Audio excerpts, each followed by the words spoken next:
Hello everyone, how are you this evening? Kind of a weird setup we got going here. This is a camera bag. Anyways, I have a special guest with us today. This is Jay. Hello. Jay, why don't you introduce yourself?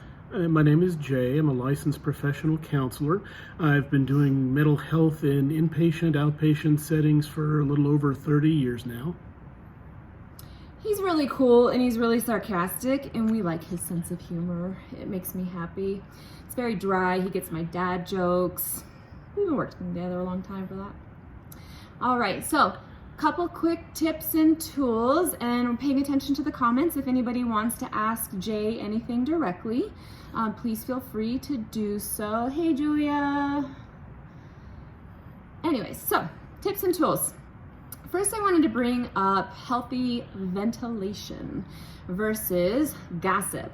What the fuck is the difference? Okay, well, gossip is coming over to somebody and be like, did you see so-and-so and what they did? And you're not paying attention to your personal experience and how it personally involves you. You're immediately going into projecting what other people, your perception of other people's actions in that environment. And so in order to curb gossip culture, which we're really good at, it's really important to first seek permission. Hey, do you have time to listen to my perception and my side of a story that really upset me? And by doing that, by engaging in consent before we vent, we are honoring the person that may receive our energy and their time. What do you think about that, Jay? It sounds good to me.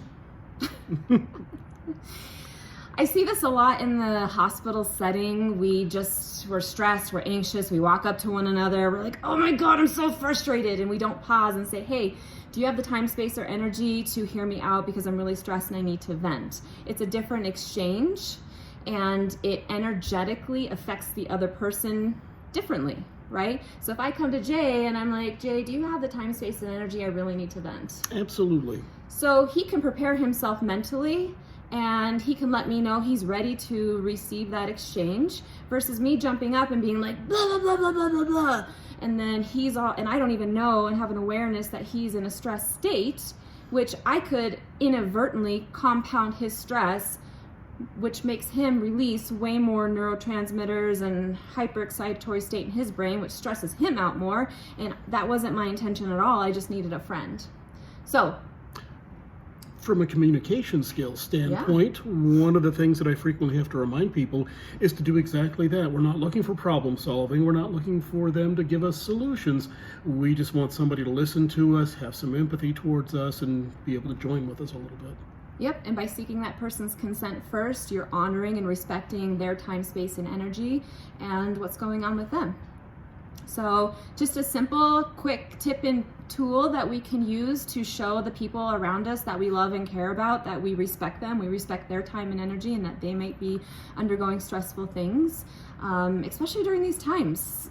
You know, last night, if somebody would have come up to me and asked if they could vent, I'd be like, can I get you tomorrow, or can you give me an hour to decompress so that I can get my head together, so that I can give you my all? Like, if I'm gonna provide that platform for somebody and be there of service to them in that way, I wanna make sure I'm in my best mindset for it as well. And then gossip culture. Jay, what do you think about gossip culture and how it affects the depression and anxiety for people? That's a good question. I think my response is going to be way longer than what you have time for here. Just a short one. Give them a shorty. We like quick. Everybody loves gossip. True. I don't think that's what you were looking for. No. All right. So when we gossip and we project our frustration over a situation by negatively talking about another party, we are removing ourselves from what we really need to be focusing on is, why did it bother us so much, or why are we so interested in that information? It's always good to take that information and turn it back inwards and just focus on your experience and your perception based on how a situation affected you, and not talk about another person if they're not there to have the conversation with you, or they're not there to defend themselves. Like, don't go on talking to somebody else about what happened and say something that you wouldn't feel comfortable telling that person directly to their face. I don't know. Does that make sense? Am I making sense, Jay? You're making sense. My blood sugar's a little low. It's been a busy day. All right. I don't want to go too much on that because I could go into a whole lecture on the neurotransmitters and what it does to the brain when we engage. Let's do that. Oh my God, stop. It's supposed to be short. Sorry. He's terrible. He's terrible. And what that does to our psychology and our subconscious functioning and our wounds, it can stir a lot of pots. Let's just say that. The goal is not to stir pots.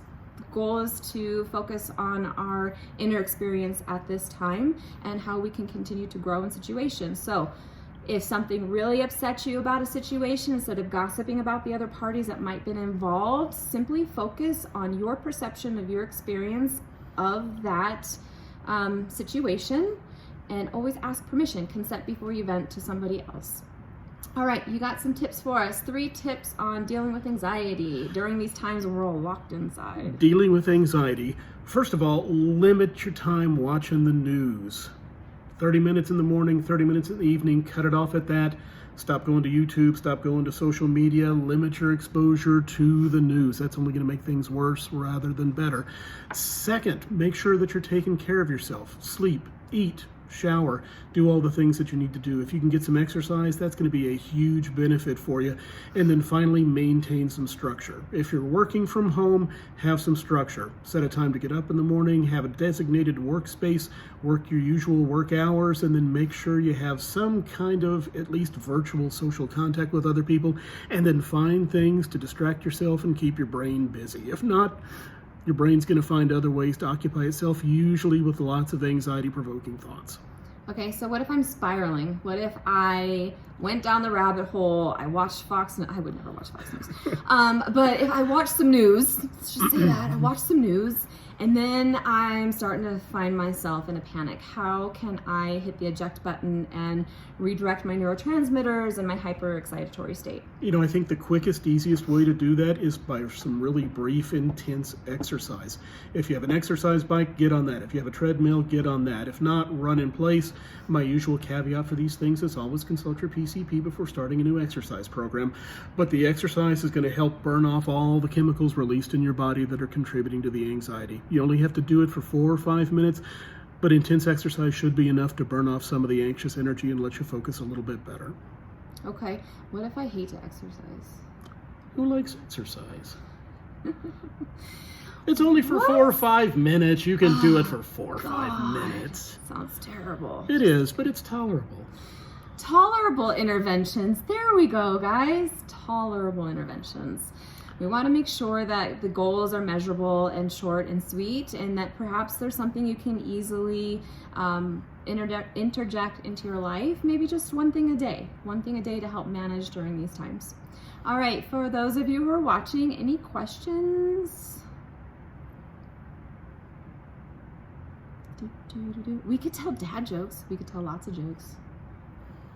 I'm trying to think if I know any clean ones. Oh, you don't have to do clean jokes here, Jay. Can I do inappropriate jokes? Do one. Give us a good one. You want to hear a coronavirus joke? Oh, Lord. Here we go. You probably won't get it. Okay, there you got a corny and... Is that a dirty joke, guys? I don't know. Do we consider that inappropriate? Something to exacerbate the anxiety about the coronavirus. Hey, Nympha. Love you. All right. So, totally inappropriate. See, Tanya's my girl. She knows. She knows. God, somebody told me one the other day. Why don't you marinate on an inappropriate joke real quick? I'm trying to think of another one.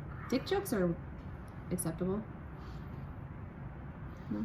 Speaking of Fox News, I hear they're doing a whole series on how Hunter Biden is responsible for the coronavirus. Oh, Lord. Okay, let's just keep moving on. How about a corny joke? Hey, guys, how do you catch a polar bear? Jay, how do you catch a polar bear? I have no idea. This is my absolute favorite corny joke. You cut a hole in the ice, you put some peas by it. So when he goes to take a pee, you kick him in the ice hole.